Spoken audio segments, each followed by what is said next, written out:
सही मुस्लिम किताबुल निकाह की 3525 नंबर हदीस है। वो 3521 थी, ये 3525 है और रावी हजरत अबू हुरैरा ही हैं। अगर वो उस वलीमे की दावत को रिजेक्ट करते हैं, आने से मना करते हैं, तो ये दोनों हदीस पाक उनमें जो अल्फाज मौजूद हैं वो ये हैं, फमन लम यअति दावत फ़क़द असल्लाह व रसूलह। उसका ये अमल दावत को रिजेक्ट करने का और दावत को कबूल न करने का, दावत को रद्द कर देने का, ये अमल जो है ये अल्लाह की नाफरमानी और अल्लाह के रसूल की नाफरमानी में लिखा जाता है। आप ये ना समझें कि मैं अपने रिश्तेदार की दावत को रद्द कर रहा हूँ या अपने दोस्त की या किसी भी जानने पहचानने वाले की। अगर वलीमे की दावत आपको मिलती है तो उस वलीमे की दावत को कबूल करना ये आप पर अल्लाह और उसके रसूल की जानिब से वाजिब है और लाजिम है। तो उस दावत को रद्द करने का कोई भी बंदा, कोई भी उम्मती इख्तियार नहीं रखता। आपके जो मामलात थे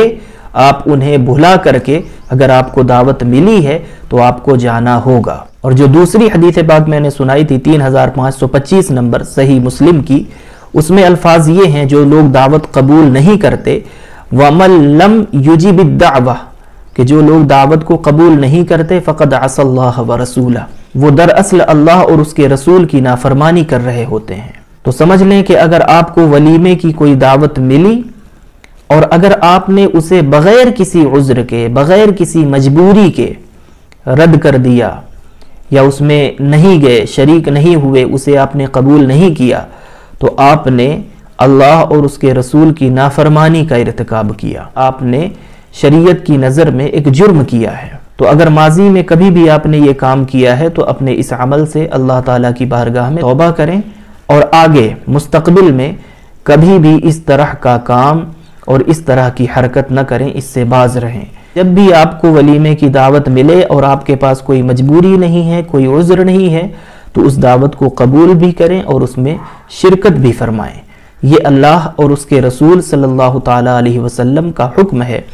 और अल्लाह और उसके रसूल की मंशा है। और वलीमा करने वालों के लिए पैगाम ये है कि जब आप वलीमा करने लगें तो अपने वलीमे में सबसे पहले गरीबों की लिस्ट बनाएं,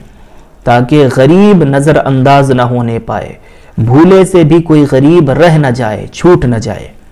बाद में फिर आप जिनकी लिस्ट बनाना चाहते हैं, जिन्हें बुलाना चाहते हैं, किसी को बुलाने की कोई मुमानअत नहीं है, लेकिन हाँ इस चीज़ का ख्याल ज़रूर रहे कि अगर आप रियाकारी की वजह से, दिखलावा करने की गरज से,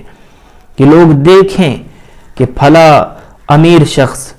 और फला बड़ा बिजनेसमैन या फला कोई पॉलिटिशियन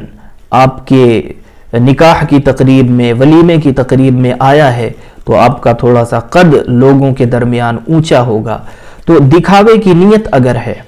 अगर रियाकारी की नीयत है, तो फिर अल्लाह और उसके रसूल की लानत का बोझ उठाने के लिए तैयार हो जाएं।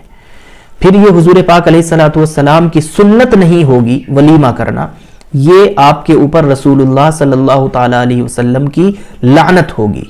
तो जो हदीस पाक मैंने आपके सामने पेश की है, दोनों हदीसों का खुलासा ये है, एक पैगाम वलीमा करने वालों के लिए है कि वलीमा करने वाले जब वलीमा करने लगें तो उसमें गरीबों को हरगिज़ नज़रअंदाज न करें। दूसरा जो इस हदीस पाक का पैगाम है, मैसेज है, वो जिन्हें वलीमे की दावत मिलती है उनके लिए है कि आपके हाथ में ये इख्तियार अल्लाह और उसके रसूल ने दिया ही नहीं है कि आप किसी के जानिब से आने वाली वलीमे की दावत को रद्द कर सकें। आपको ये इख्तियार ही नहीं है। माजी में किसी से कोई मामला ख़राब हुआ था, कोई लड़ाई झगड़ा, कोई रंजिश और कोई भी ऐसी बात हुई है, लेकिन अगर आपके पास वलीमे की दावत आई है, कोई आपका दोस्त है, कोई रिश्तेदार है,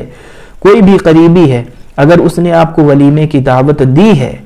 तो अब आप पर ये वाजिब है, आप पर ये लाजिम है शरीयत की जानिब से कि आप उसके यहाँ चल करके जाएं। पहले तो उसकी दावत को कबूल करें, मंजूर करें और जब वलीमे की महफिल हो तो उस महफिल में शरीक हों।